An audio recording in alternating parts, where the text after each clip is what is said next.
Hey guys, what's up? It's Patrick here, bringing you guys a brand new episode of my Clash of Clans Mailbag series. So once again, you guys can either drop a comment in the YouTube comment section below, or I'll throw all my social media links in the description. Ask me a question, whether it's Clash or something crazy, and if it's a good one, I'm going to go ahead and put it into the next video.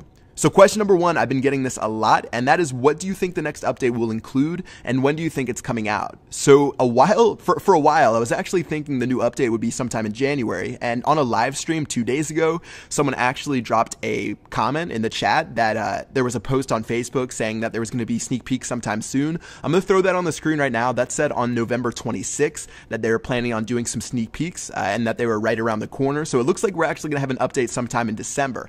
I was thinking it would be in January, because if you guys know, last year they were actually working on Clan Wars all throughout the winter, because that's when in Finland, where their HQ is, it's really dark, it's really cold, and that's pretty much when they get all their work done, whereas during summer it's bright outside and they take a lot of breaks. So I thought they were going to save up something gigantic for January, but it looks like they have something ready already for December. So yeah, I don't know exactly what's going to be in it. Like I've said previously, I think they're focused more on feature related things. So instead of doing something like level 10 dragons or something crazy like that costs 60 million gold, I think they're going to focus on something that is available to everyone. And by that, I mean maybe they're thinking of something that people have recommended for a long time, whether it's new single player maps, whether it's base designs, or maybe they thought of something crazy off the top of their head. I have no idea. And yeah, we'll just have to see what happens. And I'm hoping we get sneak peeks sometime soon. I'm guessing that they would be sometime early in December, but I don't know any date. They posted that a week ago, so maybe we'll get them within the next week or two. All right, question number 2, Mike Gray asked, why don't we get all our troops back, or why don't we get back troops that survive 100% win in battle?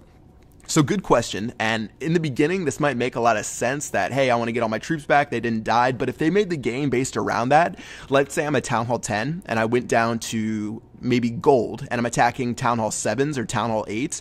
For Town Hall 10, I could use a complete dragon army, I could use some sort of crazy go wipe army, and I could keep destroying Town Hall 7s and Town Hall 8s over and over and over and over. I would never lose any troops, I can pretty much destroy everything, and I would never have to wait to attack ever. And that would sort of be a little bit game breaking. I don't know if that's how they would want it designed, where higher level players could just attack lower level players and just constantly destroy them without having any sort of penalty for doing that. So I think that's exactly why they don't do it. Maybe there's some other reasons behind it, but that was the first thing I thought in my head. If you guys have any ideas why they don't do it, drop a comment, and let's go ahead and go to question number 3.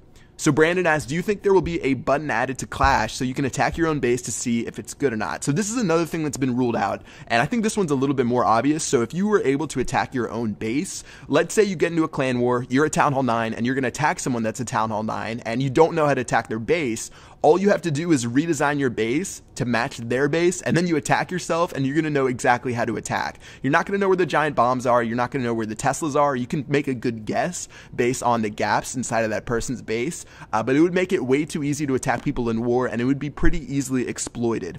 Also, for top players who are known to attack each other a lot, especially the people in maybe the top 200 who see a lot of the same people all the time, they would be able to copy each other's bases and attack each other. I think that's a little bit less of an issue, but for clan wars, that would be pretty big, and I feel like people would really exploit that. So Jacob Cohen asked, any plans for Christmas? Special video, huge fan. Thanks for being a fan. As far as plans for Christmas goes, I have a good video idea, and also I did actually, this is the first video I'm recording in my new little temporary office, so I should be able to do a bunch more videos. I talked about that in the past, and I'm working on getting a permanent space, but yeah, I have a good idea for a special video, and that's all I'm going to say about that. I don't want to drop too many details about it, but you guys should see some cool stuff coming soon. All right, so Matthew Hackett asked, if you could go anywhere in the world with anyone, where would you go and who with? So if I could choose to go anywhere, I'd probably go to, I think, Tokyo, because Japan overall just seems like a really different place, and it has such like a different culture to it that it would be sort of crazy to walk around the streets and just check out Tokyo and all the different things they have going on there. Like, I've read articles, I've watched documentaries on it, but to be able to experience that in person would just be nuts. Like, I think it's the densest city in the world for population, even more dense than New York. There's just a crazy amount of people. There's so many different things than the United States, obviously. I feel like it would just be an awesome place to visit, as well as I did get the chance to meet the CEO of Sony Entertainment out at E3, and he was a really cool guy. He's actually a really big Clash fan, and he said he watched some of my videos, so maybe I'd actually be able to check out their headquarters when I'm out there and play some Clash. I think that would be really cool, so I think I would choose Tokyo, and as far as who I would go with, I'd probably just go with my best friends or something like that. All right, so final question. This was from Ivan's Clash of Clan on Twitter. He said, is Supercell support working on heroes' health bars to make them more visible? Hashtag Ask Pat. So I think this is actually a really good question, and I don't know off the top of my head. I'll send a question to Jonas, who's one of the Clash of Clans developers, about this, because I know I have this problem sometime when I'm in the center of someone's base, and I'm sure you guys know how hectic it gets when you're attacking the town hall, and you have P.E.K.K.A.s there, you have your wizards there, witches, all the little skeletons, and there's just a ton of health bars, and you can't see your Barbarian King or your Archer Queen, and before you know it, they die, and you can't really activate their ability, and that can be a huge pain.